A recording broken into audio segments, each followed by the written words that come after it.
Now, I know that talking about wanting to have sex with animated cartoon characters is not exactly a good idea, you know. It doesn't exactly make you look good. It's pretty incredibly pathetic. But I've been thinking about this for a long time, and it's something I need to get off my chest. It's been bothering me, okay? So I'm going to go through a list of the cartoon characters that throughout my childhood, preteen, teenage years, maybe to now, I have wanted to lay with, okay? I wanted to be engaged with sexually in some manner or another. I'm going to start off with Attack on Titan, right? Now, I don't like anime. I've never really been able to get into it, but Attack on Titan is one of the four or five I've actually seen, and I have to say, it is one of the single best pieces of media I've ever seen in my life. I fucking love it. Another thing I love about Attack on Titan are the baes, okay? The baddies. First one being Mikasa, okay? Aaron's little sister slash girlfriend slash I've only seen the first 2 seasons, so I don't know if they ever get past that. She's a baddie, all right? She's wifey material. I like her tragic backstory. You know, little orphan kid, watched her parents get murdered. That means she's traumatized, all right? I like a traumatized female cartoon character so that I can have power over them. I imagine myself dominating her because she's going to be, you know, emotionally dependent on me if we're dating or whatever. I like that. I like to have power over my fictional girlfriends. The other one, of course, is going to be Annie, all right? Annie Leonhardt, the blonde. She's the real baddie, okay? She doesn't have any... Well, she does have a tragic backstory, but she's not as empathetic, right? She's got that forced cold demeanor, but really she's just a soft little cushion on the inside, all right? But she forces the meanness. I want to dominate her, okay? I want to break that cool exterior and leave her a crying puddle, a mess on the ground, all right? I want to, like, for some reason she's weakened and she tries to fight me. But then I pin her and she's struggling. She's struggling underneath me. And then she slowly stops and I lean in and I brush her hair and give her a little kiss on the mouth. And at first she fights me. She's like, oh no, don't kiss me. But then she surrenders, you know? She kisses me back. And then I just go to town, pounding, just destroying this human being with a soul and hopes and dreams, just destroying them for hours on end, okay? That's what I'd like to do to her. Leave her a disgusting yet erotic puddle, almost dead on the floor with how hard I went. I like her. Another one is, I recently watched the Black Spider-Man movies, okay? Both of them. First one was great, second one was But the first one is incredible. You guys definitely need to watch it. Such an incredible creative art style that I have not seen anywhere else. The story is great. The characters are written basically perfectly. Even the comedic relief characters are like, they feel like human beings, right? Like the divorced Spider-Man guy. He's the funny man, but he feels like a real dude. Love those fucking movies. You need to watch them. Another thing I love about that movie, first one in particular, is the baddie Gwen, right? Gwen Stacy, the female Spider-Man. She's a baddie. All right? I don't keep calling them baddies, but this one really is. She's like the independent, again, with the tragic backstory, but she's kind of cool with it, even though it still haunts her. This one is like a girlfriend material, you know, but like an abusive relationship sort of thing, where, you know, she's fighting it and it's bad for her, and I don't really care because I just pretend to like her, even though I really got the hots for her. It's like a tumultuous. I don't know what the word is, but it's not a good relationship. I slap her around sometimes, but she kisses me still. I just think she's really hot. Plus the animators, the way they did it with the spider suit, we can just see, this is a common theme with a lot of these characters, is the way they're animated is you can just see all of them. Like, such tight clothes, basically wearing like no shirt, just like a tiny little bra or something. I don't know. The way the animators draw these characters is just, I almost think, purposely attractive. I'd like to get down and dirty with Gwen Stacy from the Black Spider-Man movies. This one's a big one. This one's some wifey material. Astrid from the How to Train Your Dragon series, specifically the second movie, I think, because she's illegal in that one. When I was a preteen, when I was like a kid, teenager, I don't know, like 10 to 15, the first movie and the TV series, fucking excellent. So goddamn good. I love it. It's the perfect mix of like kind of a little bit of maturity, but it's still like a kid's show. Greatly drawn, great stories. But specifically Astrid I'm talking about.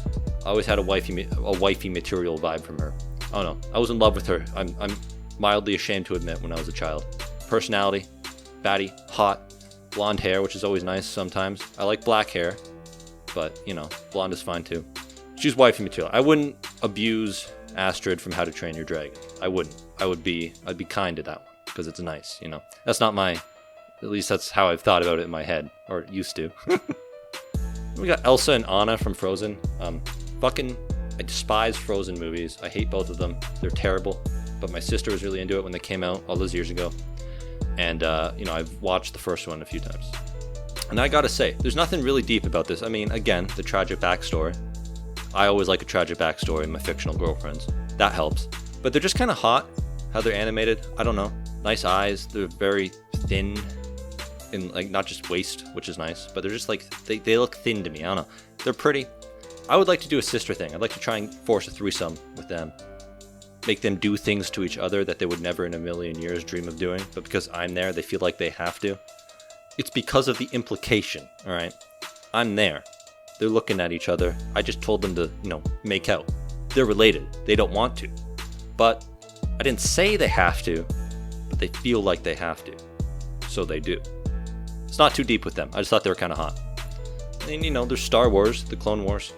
Padme was always pretty hot in the movies and in the animated series. But, you know, there was the blue bitch, the one with the tentacle ears, whatever that was. But the main one I really liked a lot was Ahsoka, Anakin's Padawan girl.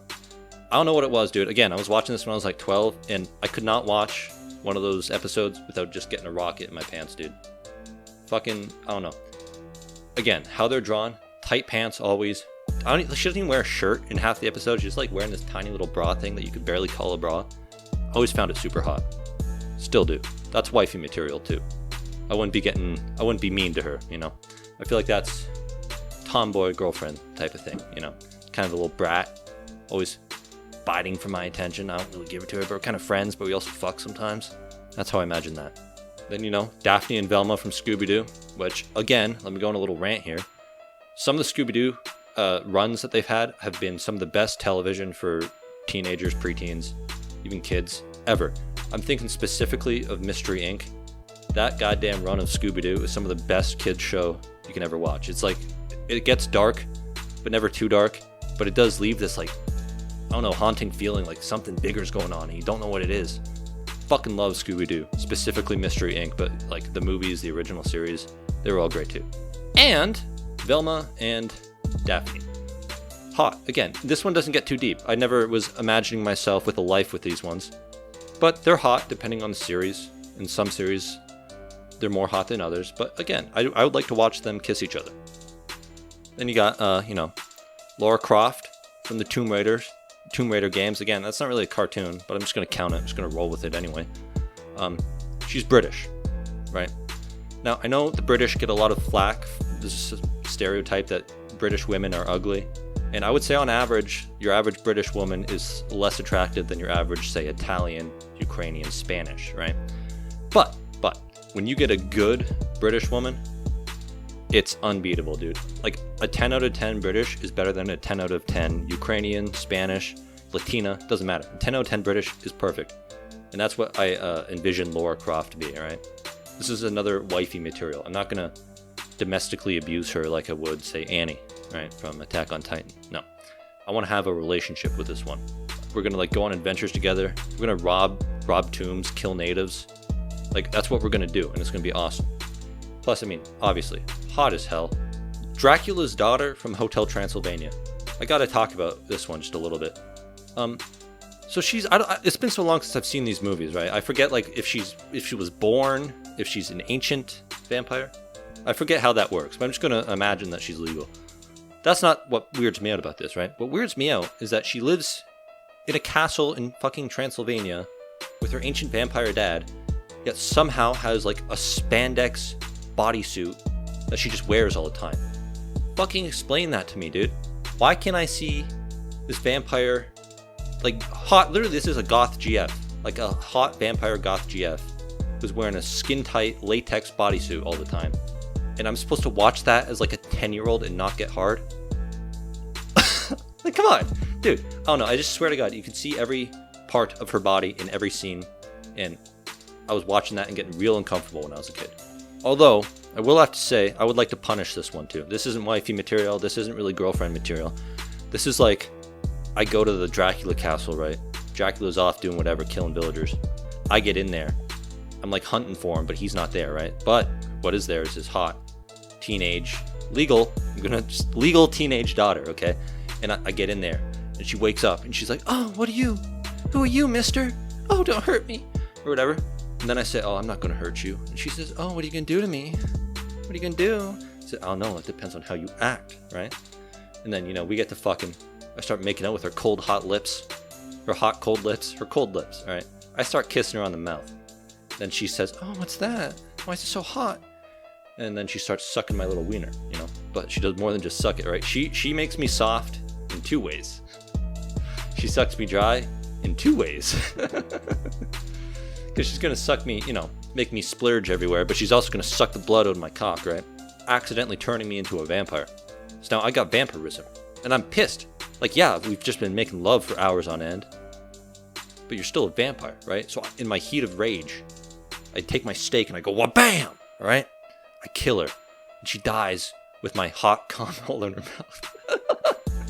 And then, I leave a little note for Dracula, and I come back later and get him. That's what I'd like to do to her. And one last one that's kind of coming out of left field for almost all of you, unless you live in Canada and watched Teletoon when you were like 10, is Totally Spies. Now, for those of you who don't know, it's a French-Canadian TV show intended for teenage girls, but I'm almost certain that it is entirely watched by teenage boys. Because it's just the show's about this old white guy with a mustache who runs a spy agency, and for some reason his spies are really hot teenage girls who run around in like latex suits. It's creepy. It's one of those shows where you look back and when you're a kid it's all innocent or whatever, but then you look back on it as an adult and there's just this old man telling these hot teenage girls what to do. I don't know, kind of fucked up, but they are super hot, especially when I was younger. Hottest one was the blonde, then the redhead, then the Latino one. And them, what would I do to them? Something disgusting. Alright. Maybe I'm like the guy who they're spying on, and they all get in my thing, and then I trap them. And this isn't a cartoon situation anymore, right? There's no plot protecting them.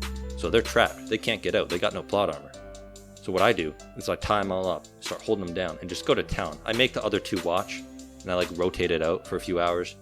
Then maybe I like shoot one of them dead, and the other two are sat there bawling and crying because they're used to pre-scripted spy missions and weren't expecting to actually die.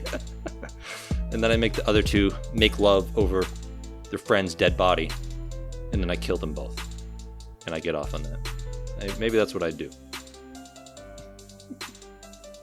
What does it say about me that I've had such vivid fantasies about cartoon characters throughout my life? I don't know. I assume I'm not the only one. Maybe I am. But yeah, dude. Cartoons.